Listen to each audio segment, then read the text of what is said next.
The process for initiative petitions could be changing, the latest on a few stalled state board nominations, and Oklahoma City hosts the NBA playoffs Sunday. I'm Deborah Ashar with the KGOU PM NewsBrief for Friday, April 19th. Proposed legislation that would make it harder for voter-led initiatives to get on the ballot is headed to the governor for consideration. We get details from KGOU's Hannah France. Republican Senator Lonnie Paxton, Senate Bill 518 passed the House floor with a vote of 72 to 25 on Wednesday. The bill would introduce new requirements for the initiative petition process.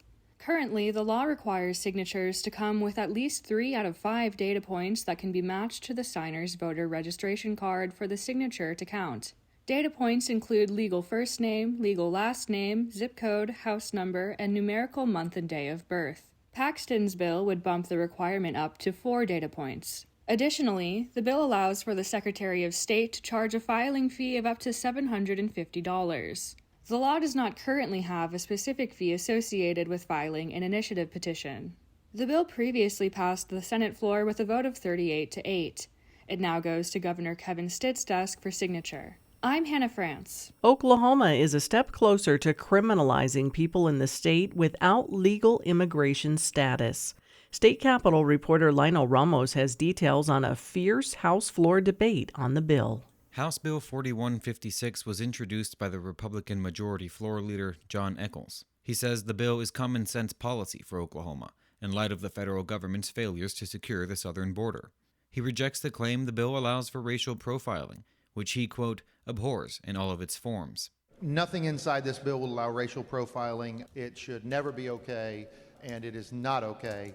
And I do trust our law enforcement to not do that. Democrats Arturo Alonso Sandoval and Annie Menz each tried to amend the measure to increase accountability of officers who make wrongful arrests and to protect people who can prove they've lived and paid taxes in Oklahoma for a long time. Republicans swiftly denied those efforts. In response, Alonso Sandoval accused them of election year theatrics. One thing to me is clear.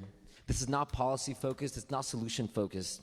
It's strictly campaign messaging. The measure passed along a 77 to 20 party line vote. It now moves to the Senate for consideration.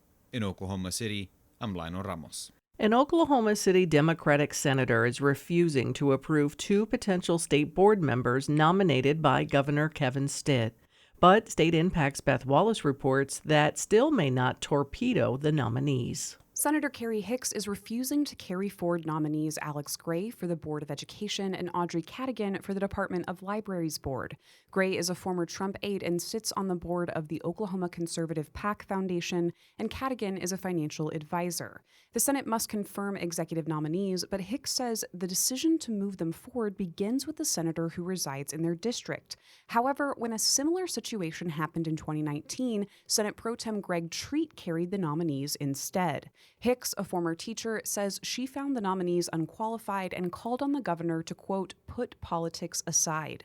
A spokesperson for the governor's office says Hicks' move isn't surprising. Democrats don't carry conservative nominees, and the governor wants conservatives in those positions. She says the governor doesn't have any plans to appoint alternatives. For State Impact, I'm Beth Wallace. In sports, the NBA playoffs start Sunday for the Oklahoma City Thunder. Oklahoma Public Media Exchange's Ryan LaCroix reports it's the team's first playoff game in OKC in 5 years. At an average age of about 24, the Thunder are the youngest team in NBA history to enter the playoffs as a number 1 seed. TV personalities and sports reporters have pointed to that youth as a possible vulnerability in the playoffs. But Thunder guard Shai Gilgeous-Alexander is not concerned. Yeah, I heard that all year. It's not going to change. We're still young. We'll probably be young for another 4 or 5 years. We don't worry about it. We focus on what goes on in these 4 walls. The Thunder will face the winner of tonight's play-in game between the New Orleans Pelicans and Sacramento Kings. It'll be a quick turnaround for that team, as their first game against the Thunder takes place Sunday night at the Paycom Center. In Oklahoma City, I'm Ryan LaCroix. You can find more Oklahoma news on our website, kgou.org, and on the KGOU AM NewsBrief podcast. I'm Deborah Ashar. At a time when information continues to come at us faster and faster, sometimes you need to hit pause and rewind. NPR's Throughline takes you back in time to the source of the news stories filling your feed. Find NPR's Throughline wherever you get your podcasts.